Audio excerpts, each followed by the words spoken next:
Our animal welfare standards here in New Zealand are constantly being revised and updated, and it's more important than ever to know your requirements if you're caring for animals. All animal welfare regulations and codes of welfare can be found on the MPI website. I've popped a link in the description box for you. One recent change that we'll address today is how to safely, effectively, and legally dock the tails of your lambs. We will chat through the importance of doing so, the new regulations, and of course the gold standard recommendations to keep pain and discomfort to a minimum for those lovely wee creatures. I will certainly show you a clear demonstration on exactly how to dock the tail using a rubber ring, and I'll show you a number of examples as well, so you'll come away feeling absolutely confident. The first thing you may question is why on earth we need to dock the tails of sheep. Is it just to make our lives easier and easier for the shearer? Surely they've evolved this far being able to look after themselves. It's really not that simple, unfortunately. Our farm sheep are not their wild counterparts. Not only have they been domesticated over the last 10,000 years to have heavier tails that cannot be easily lifted out of the way when they poo, but we've also deliberately bred them to have fleece that doesn't naturally fall out anymore because we shear them. So the result is we have these tails that get laden in dung and excrement that attracts horrible flies, causing a nasty disease called fly strike, where the maggots will literally eat into a living animal. The dung also dries out, causing hard dags that can cause open wounds, and I have on occasion had to even amputate tails in adults where these wounds have become really severe. And then on top of all of this, our climate here in New Zealand is warm and wet, especially the further north you go, and it's only getting worse. Every year the flies linger for longer, gutworms on the pasture cause horrible diarrhea. The problem is not going away, and leaving tails on our lambs predisposes them to these diseases that could otherwise be easily prevented. Now, I do want to make a special mention here that there are some select breeds with thin, short, self-shedding fleece that are completely bald under the tail, and as such, some people will choose not to ring the tails of these particular breeds. Please be aware that the risk is still there for these breeds, albeit smaller. And I still always recommend applying preventative insecticides for fly strike and very close monitoring of these animals, quickly addressing and cleaning up any diarrhea. They are not without risk. Now, while removing the tail is very common and in most cases recommended, it is still a significant procedure. The tail is very well innervated with nerves. It is considered a painful husbandry procedure, so we do need to make sure we're relieving pain as much as we can. Okay, let's get into the how do you do it. Age-wise, honestly, as young as you can, guys. Give them a few days with mum undisturbed to get a good immune system under their belt, lots of good colostrum, a good strong bond with mum, and settle in. But if you can get out there at a week old, that's perfect. The younger they are, the less developed those nerves are, so significantly less painful. The recommendation in the welfare code states in the first 6 weeks, and on farms this is often a bit more practical just because then you can do them in 2 lots throughout the lambing season. If you do choose to tail dock your sheep, the legal cut-off is 6 months, but please don't be leaving it that long. A 6-month-old sheep is about 30 kg with very well developed nerves. There is just no justification for leaving it this long with the unnecessary suffering that comes along. Now, over 6 months old, it's now legally out of your hands. That needs to go through your vet, who can do things like epidurals, sedation, even surgical amputation if the situation calls for it. So under 6 weeks old for you guys, aim for the first week or 2 if you can.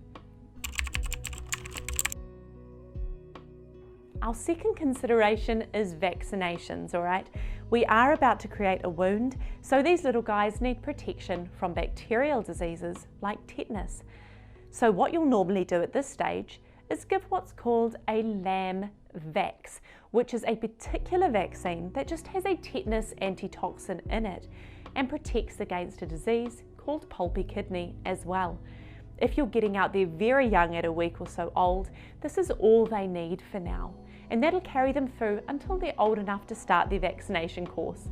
When their vaccination course will start will depend on whether mum was boosted 3 to 4 weeks out from lambing, and if that little lamb got a good belly full of colostrum in the first few hours. If you need some clarity around when to vaccinate and with what, do jump over to the episode of Vaccinations on the Says the Vet YouTube channel, or consult with your local vet. It is becoming much more common to offer these little guys pain relief because there are an increasing number of options that are easy, cheap, and you can do yourself at home. Sheep are a prey species. They will go to great lengths to hide pain and distress so that they don't look like the weakest member of the mob. That's just what they do. But just because you are not recognising their pain behaviours does not mean they're not feeling the pain. And in fact, our research tells us they certainly are. More recent research suggests that pain at a young age may even sensitise them to feeling pain more intensely if they get hurt when they're older.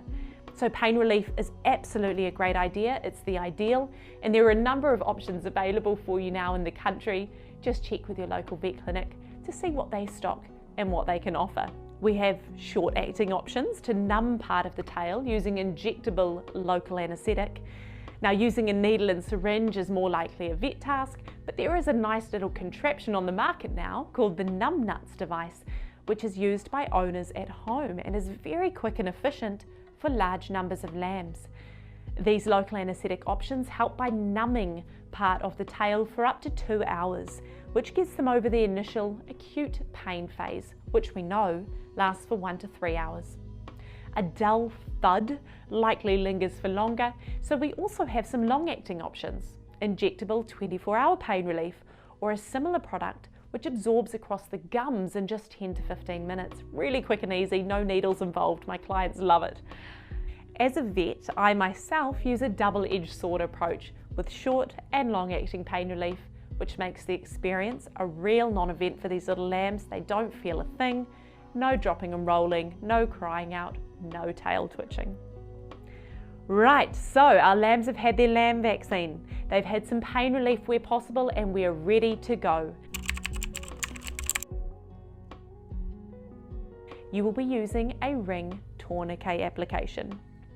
If you flip that little one on his back, you'll see on both sides of the tail base there are some long skin folds.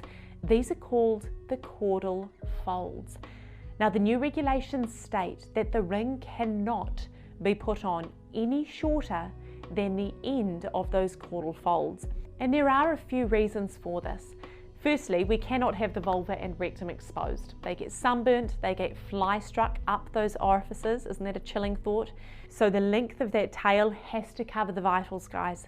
But the other reason that many people may not know about is that there are muscles called the coccygeal muscle groups that actually support the pelvic floor, right? That's the sling that sits around the rectum and vagina.